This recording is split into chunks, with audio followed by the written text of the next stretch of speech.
Deus Vault, my fellow gamers. I figured since I was on an undead kick and talking about werewolves and whatnot, because I love werewolves, werewolf miniatures and whatnot, it's been a thing for me. I just enjoy them a great deal.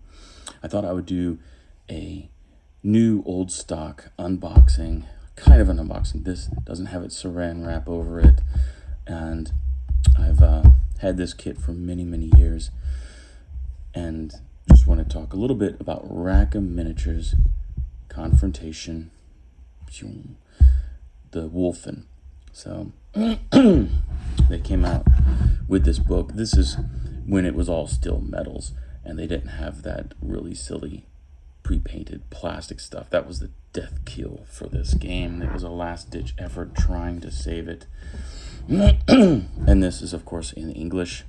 You could find these books, $20, something like that, online. Oh, wait a minute. Maybe I lied to you. These bases are clearly from the pre-painted plastics, but these models are not clearly the pre-painted. They're a repaint, but these are plastic bases. The original Confrontation Wolfen had square bases, so this, I totally lied to you, because these bases are clearly from that plastic line. And I tell you what, they did not have the studio painter doing each of those jobs. Gorgeous color photos. I mean, man, the one thing about Confrontation and Rackham Miniatures is that it's beautiful. Their models definitely had soft details, very fine details. And when I mean soft, it's more like the metal is soft. It's more of a lead base. Now here you're going to get into some of the characters. Ishakar with his stat line and whatnot, and his feet and all of his abilities and unit formations and stuff like that. The one thing I wanted to show you out of this book is the wargs, because in my opinion, they're the end-all be-all. They made 2 of them. Do they have them in here? Okay. Well, they have a picture of the one that I don't have. Okay. Well, there's this one. Well, let me see if they... okay, they just identify it as warg. But originally it was waning moon and waxing moon warg. Now these are big jokers, big models. So I didn't like this one. His rules and stuff, they're awesome. He's a big model, he's cool, but I didn't like the weapons, and I really didn't like this weird hoodie thing. It's like a hood not hood type thing. I thought that was dumb looking. My personal opinion. It's an excellent sculpt. Of course, it's Rackham. It's going to be excellent. Even the really gross dwarves of Midnor had excellent sculpts. And actually, sadly, that is the one faction I did have a full army for at one point in time. But sold it. And I had a fair number of wargs because, werewolves. Werewolves with weapons. So, this little book is a great resource book. Yeah, clearly, toward the end, they produced this book. And it seems like they were trying to do different things with the rules as well. They were trying to get rid of, the waning moon versus the waxing moon warg. So, before I break this bad boy out, let me go into my cases and get some werewolves. Just to show you guys a bit of a size difference. Alright, some of the new stuff I'm playing with. You got werewolf, and then you got your Lycanus. Okay, Lycanus is clearly a big size. These guys are on the 40 mil bigger bases. They're bigger models. Okay? That's just to show you what's going on. Now this It's almost like a lead base metal. And it, of course, French, UK, Dutch, German, Italian, and Espanol. So I believe that this version, styrofoam. Yeah, you guys remember that mess? Okay.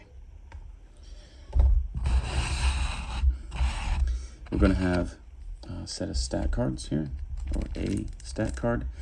This is a French one, sadly. I guess it keeps it true in the vein.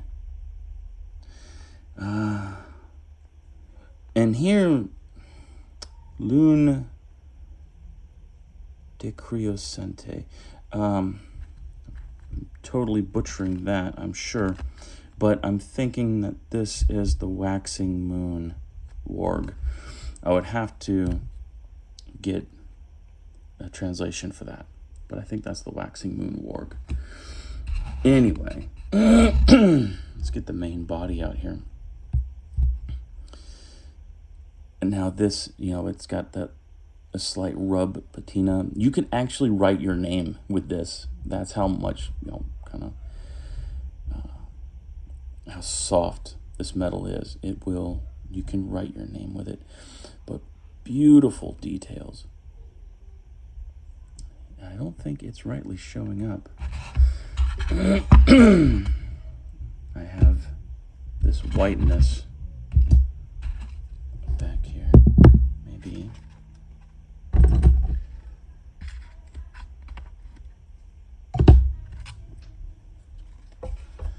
All right. Let me see.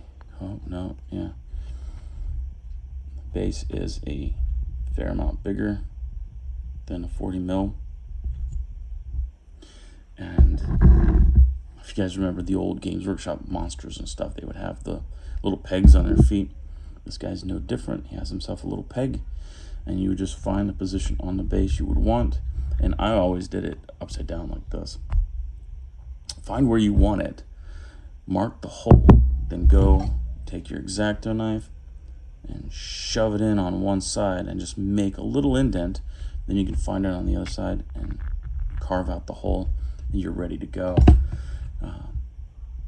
Yeah, they made it very thin. You can see the little nipple there. There's a groove around it, so it's very easy to carve out. So 45-degree bevel on these, and that's actually a fairly thick base, robust for that peg and this giant model that's I mean, he's tall, but just the sheer weight. Right now, without arms and legs, he's as big as the Lycanis. And actually, I think he's a denser material. He's heavier than the Lycanis. Lycanis is a white metal model, and good detail on the Lycanis too. I do like the sculpt, but let's see, try to get the best. The detail is just insane on these Rackham models.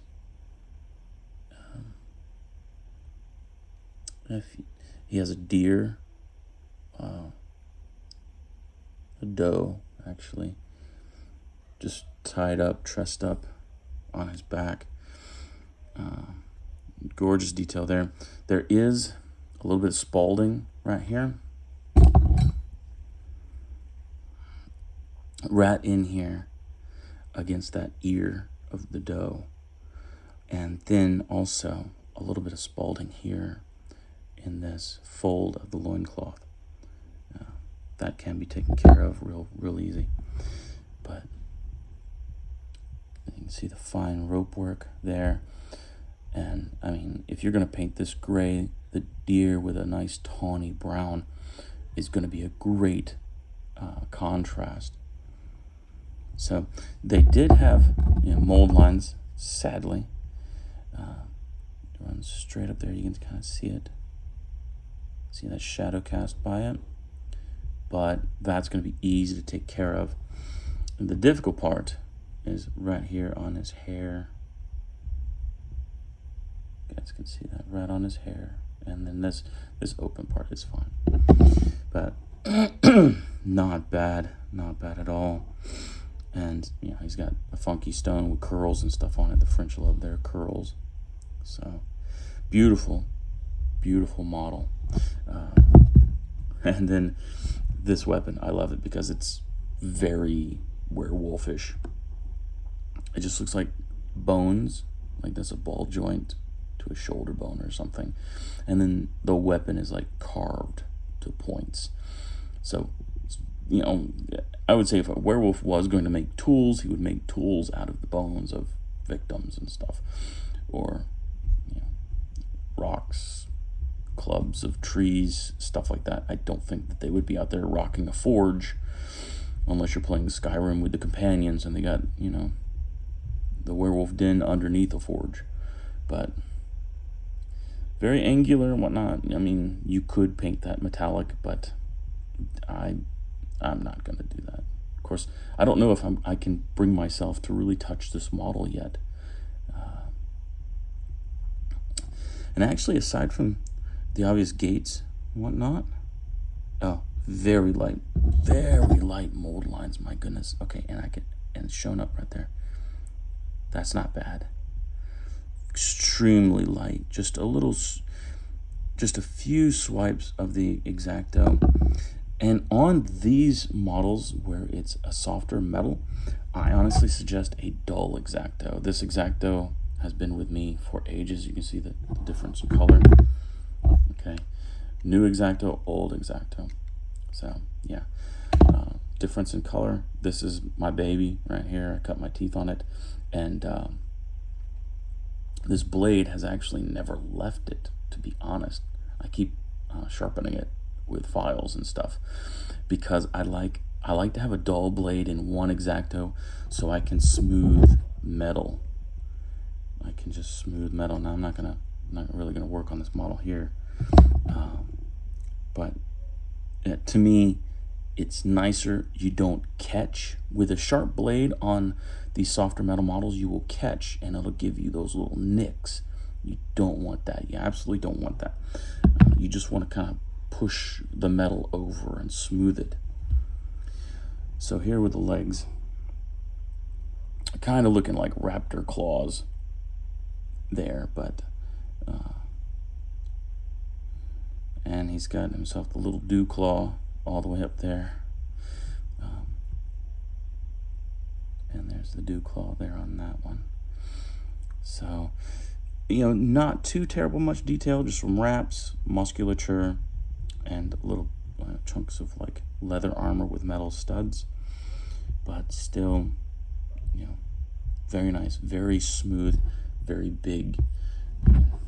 Once again, you know, you just take the legs, and these aren't thin legs, so you just, yeah, there's a lot of metal going on with this model, giant model. And you know, actually this werewolf is a big werewolf for gaming. So yeah, it's like, yeah, the Warg is a werewolf on steroids. In the lore, you know, they're kind of like gods to the Wolfen, and the Wolfen are, the normal model for a Wolfen is about the Lycanis size and weight. He's a little on the heavier side of a normal Wolfen, but it's close. I mean, because they're much bigger than these guys. So about size and weight of this cat here, square bases is how it's rocked until the death of the demise of the company. It was all square bases, baby, legit. So just a gorgeous, super heavy model. If you guys were to find them on eBay now, especially in a pristine condition like this with the box and whatnot, you know, they're well over $100, I would say. Especially this sculpt, everyone enjoyed this sculpt. The other one, just with the metal weapons and that goofy hood, it just wasn't really well received. Would I like to own one? Yeah, I think I would, just to have the set, because they only made the 2 Wargs. like I said, waxing moon and waning moon. But for $100, I will pass. And I think another thing that people really liked about this one is the addition of the fawn, or not fawn, but the doe back here. So, I mean, geez, look at the. You guys can't really see the braid detail. Each braid like has individual hairs modeled into it. It's just gorgeous model. And I've kept it in real good nick just because I really like having it. It's, you know, when I was playing the game, they didn't even have these guys out. And the only reason I have this guy is because when they first dropped, I bought one. And I'm glad I did, because I paid like $50 for this thing when they were released. And back then, that was roughly $100. So it tells you how long ago. Does this have a date on it? Curious. I mean, the styrofoam should date it itself, but yeah, let me see here. I'm not seeing it right off the bat, and everything is in French, so a date would stand out like a sore thumb. I see it. This is not a toy. Yay. Warnings and stuff like that. Don't chew on this model. So yeah, okay. But I'm not seeing a date for this packaging. But it's old school. So just wanted to share a little bit of some older models with you guys. Defunct company. Man, geez, I don't know when they went down. Could have been as late as the early 2000s. You know what? I don't think so. Yeah, well, maybe early 2000s. That's when they tried the plastic stuff. But yeah, these models are, you know, if you're to try to find a regular Wolfen, just one Wolfen model is, depending on rarity. I know one of the rare ones, I think it's the Pathfinder. He's like $50 by himself, and he's just this size. You know, I'd rather just buy a Lycanus. I mean, it's pretty good werewolf representation right there, and very clean, an honest form of werewolf. No nothing, no belts or fawn, or not fawns, does, or any armor or anything. It's just a clean, naked werewolf, you know. So I do really like this model, but this one is very special. So anyway, you guys take it easy, and I will talk to you later. Carry a liaison.